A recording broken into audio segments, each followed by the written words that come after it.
Banks was wrongfully convicted of rape and as a result spent 5 years of his life behind bars. Banks was a 16-year-old high school student, football star courted by big-time colleges in 2002 when another student at Long Beach Poly High accused him of rape, although his accuser admitted 10 years later that she made up the sexual assault. So he was asked to chime in about this. And remember, he served 5 years behind bars as a result of this wrongful conviction, right? Now, I have to note that he pled no contest because he was worried that a jury would wrongfully convict him and he'd be sentenced to 41 years behind bars. Now, here's what he had to say about Brook Turner, this former Stanford University student who raped an unconscious woman behind a dumpster and only got 6 months in prison as a result. He says, "I would say it's a case of privilege. It seems like the judge based his decision on lifestyle. He's lived such a good life, and he has never experienced anything serious in his life that would prepare him for prison.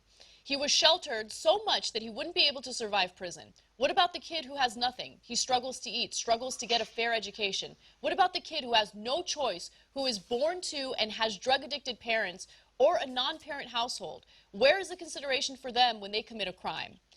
I wasn't physically raped, but I was raped in a sense of my freedom. I was kidnapped, taken against my will, placed in a box for 5 years and 2 months. I was denied all human rights. When I screamed and pleaded and begged, it fell on deaf ears. It's a different form of being assaulted and taken advantage of. I know what she, meaning the victim of Brook Turner, is going through." And I think that Brian Banks makes so many powerful points, especially because he was... All right, Brook Turner, Shai. Brook Turner, Shai. Double honesty, apostles of GMS. Honestly, brothers that be pushing this truth in sincerity. All right, what you see just before you right there, you see a Jake who went through a certain situation, okay, and pretty much what you saw there was the curses, which I'm going to read to you in the book of Deuteronomy, the 28th chapter, on the 17th verse, all right, okay, because you was going to be cursed on the way in, meaning when you're born into this kingdom, you're going to be cursed on the way out. That means when you're dying, so you're dying from diabetes, all right, you're dying from all kind of liver failure, all manner of diseases, man. Creative diseases the Lord brought forth as judgment against the 12 tribes of Israel, Negroes, Hispanics, Native Americans, man. All right, to do what? To remind you that you broke the covenant that the Most High made with your forefathers, all right. And ultimately, if you don't get right on this time, you're gonna be even more cursed, because you're gonna get the curse of the ICBM nuclear missiles that are gonna come by way of Russia, man. All right, and you got it to where, man, these dudes out here, man, these gremlins, these little two-third niggas, man, you deserve it, man. Okay, that's the spirit I'm in right now, man. I pray Abba Shimei outside brings all kind of death and destruction amidst you Jakes, man. Okay, and to the elect, man, I pray you brothers stay strong in the faith, man. You hold steadfast when these scoffers and all of that come by, man. All right, keep pushing this word, man. All right, keep fighting for your crown, because the time is coming where the Lord's gonna bring forth judgment on these niggas, man. And this is an example of the Lord showing. This is an example of a nigga serving a minimum, a small judgment, all right, for some wickedness he probably did. See, he thought he was getting that because he basically was wrongfully accused, okay. But ultimately, you might go through that guy's history and he committed all kind of adultery or whatever, man, to grieve the Lord, man. Okay, now, you know, there's instances where the Lord will put you through certain adversity before he exalts you, because the scripture says honor comes before honor is humility, man.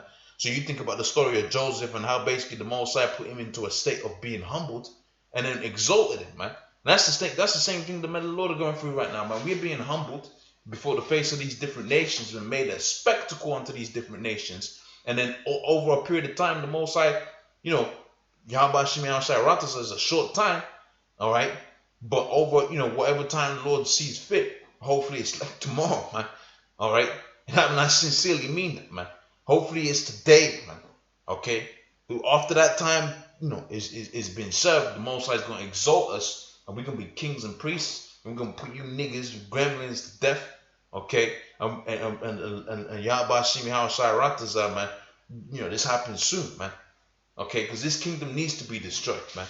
Okay, but like I was saying about this, this individual, he didn't consider the curses of the Most High, man. Okay, he didn't consider that he went off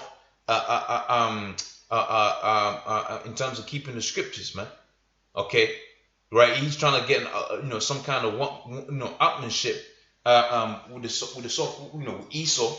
All right, he's trying to be on the same level as Esau, but you're gonna find out you ain't on the same level as Esau, man. This is his kingdom, man. And the Lord's gonna use him as the rod of his correction, man. So you served your judgment for some wickedness you did. And the funny thing is, if you ain't off the elect, you're gonna find out that you probably have got another sentence that you gotta pay. Okay, so here is you're trying to save, I believe the term is save face, but here it is, you're trying to be on the same a plethora and platform as Esau, and the Most High has probably still got another judgment for you pending, man. Right? What's it gonna take for you Negroes, Hispanics, Native Americans to realize that you are not a part of this society, man, and the only thing good that's gonna come to you is gonna come by way of Yahweh Shimi Hashai, and name you Negroes, Hispanics, Native Americans love to despise so much, man. How long is it gonna take you, man? How long is it gonna take you to realize that there ain't no love for you Negroes, Hispanics, Native Americans in this society, man? How long is it gonna take you, man?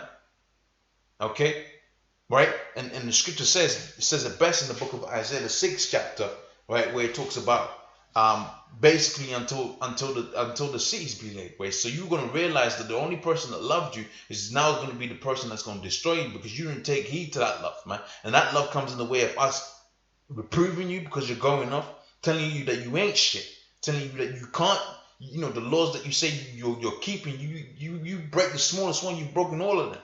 Okay, telling you you're gonna be humble, telling you you're gonna exalt the name of Yahweh Shimi Hashai. Okay, telling you to fear the Most High. Okay, telling you to keep His commandments to the best of your ability, but to realize that that's not what's gonna save you, man. All right, and the scripture says you ain't gonna realize that until the cities be laid waste, man. Until we're living in Mad Max times out here, and guess what? The mental law is gonna be beamed up out here. Only you niggas is gonna be the ones that are catching off that help, man. All right, so let me get into the curses and we get out of here. So this is the book of Deuteronomy, the 28th chapter, on the 17th verse, and says, "Cursed shall be that basket and that sauce." So you niggas ain't got no money, and you're worried about being on the same level as Esau, because you see him, he's got the wealth. You're trying to obtain riches, but you ain't ever gonna obtain wealth, man. You ain't gonna have land.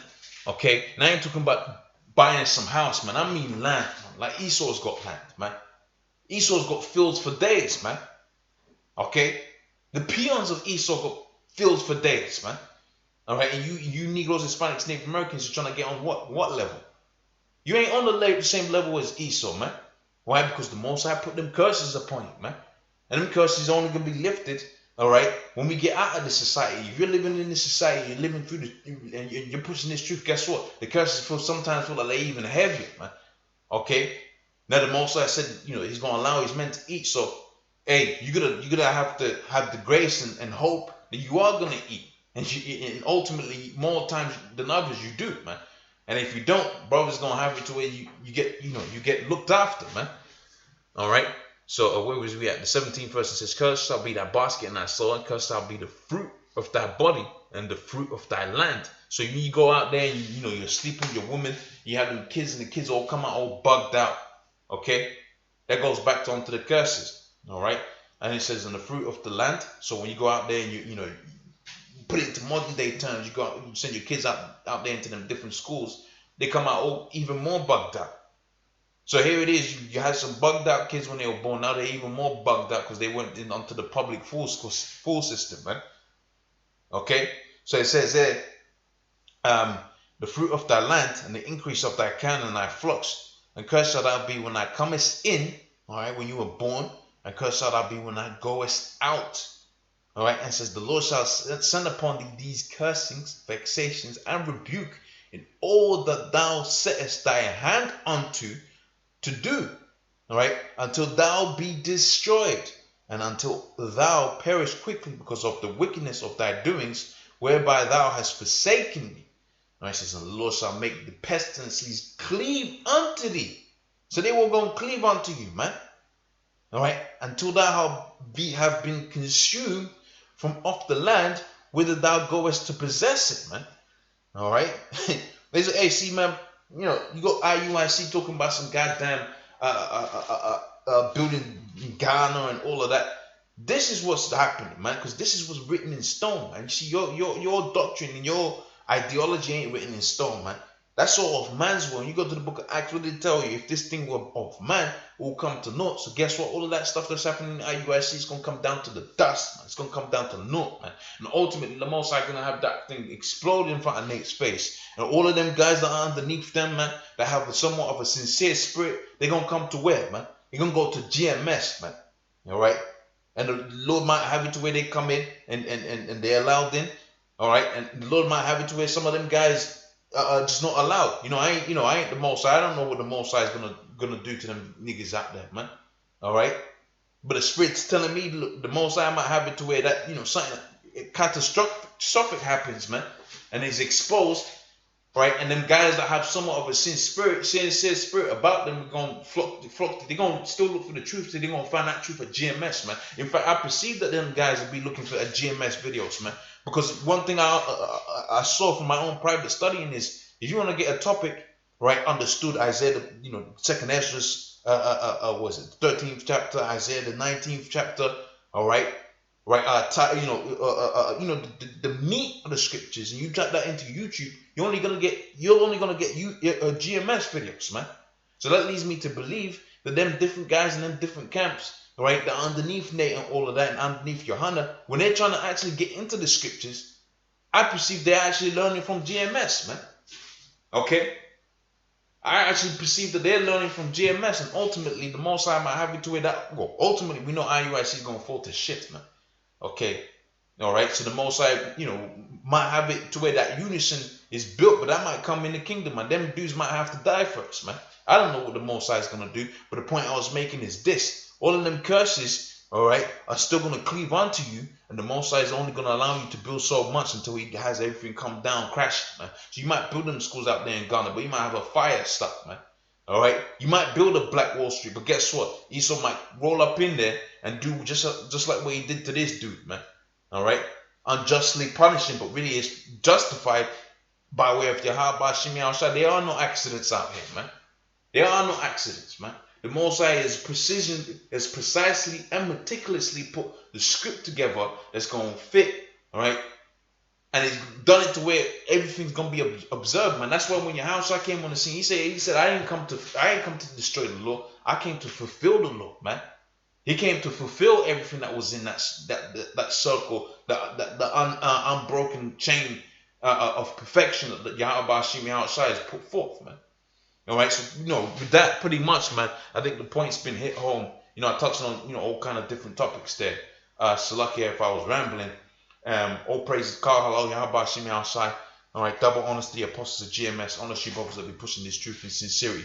All right, and you Negroes, Hispanics, Native Americans, you need to let go of these dreams that you have of being equal with Esau, man. Let that go and be above it, man. Thus saith the book of Deuteronomy, the 7th chapter and the 6th verse. All right, Shalom.